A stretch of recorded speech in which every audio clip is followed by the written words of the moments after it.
মাথাভাঙ্গা কলেজের সরস্বতী পুজোর দিন বহিরাগত দুষ্কৃতীদের বিরুদ্ধে চেয়ার টেবিল ভাঙচুরের অভিযোগ। মাথাভাঙ্গা কলেজের প্রিন্সিপাল দেবাশিস দত্ত বলেন, কলেজের সরস্বতী পুজো উপলক্ষে সকল ছাত্রছাত্রীদের সাথে বহিরাগত অনেকেই কলেজে আসেন। কলেজে নাচ গান চলছিল, তবে বিকেল গড়িয়ে সন্ধ্যা নামার পর কলেজে কর্তৃপক্ষ মাইক বন্ধ করার কথা বললে দুষ্কৃতীরা সাউন্ড সিস্টেম বন্ধ করতে চাননি। এই নিয়ে কথা কাটাকাটি ও পরবর্তীতে চেয়ার টেবিল ভাঙচুর করে।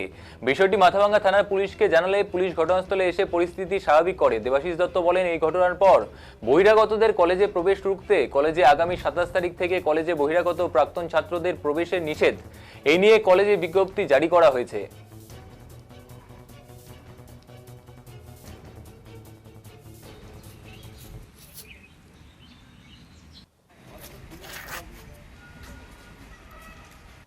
মাথাভাঙ্গা কলেজে অন্যান্য কলেজের মতোই সরস্বতী পুজো ছিল।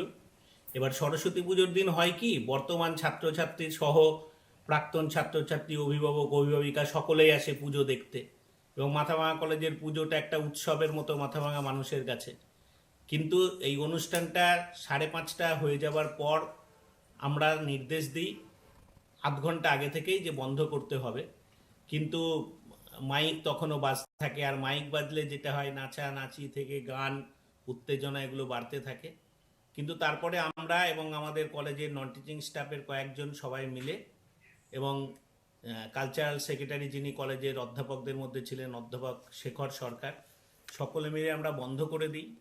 কিন্তু এইরকম মুহূর্তে দেখা যায় একদল বহিরাগত, তারা স্বাভাবিক অবস্থায় ছিল না, অস্বাভাবিক অবস্থাতেই ছিল। বিশেষ করে কার্তিক রায়ের নেতৃত্বে, তার বাড়ি মাথাভাঙ্গা পৌরসভার অন্তর্গত 7 নম্বর ওয়ার্ডে, তার নেতৃত্বে অশ্লীল ভাষায়, অকথ্য ভাষায়, জীবনে এরকম ভাষা শুনিনি, তারা চেয়ার ভাঙচুর করে, টেবিল ভাঙচুর করে, যে প্রোগ্রাম করতে দিতে হবে। তারপরেও আমরা আমাদের সিদ্ধান্ত থেকে আমরা সরে যাইনি।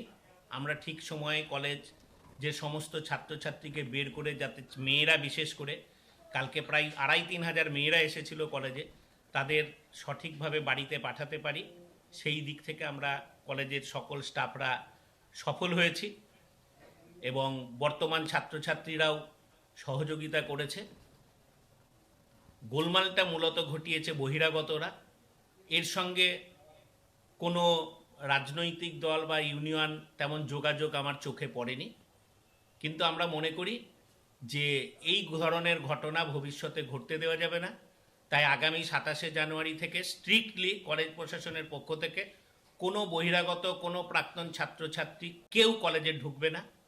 ঢুকলে আমরা আইনগত ব্যবস্থা নেব। এর মধ্যে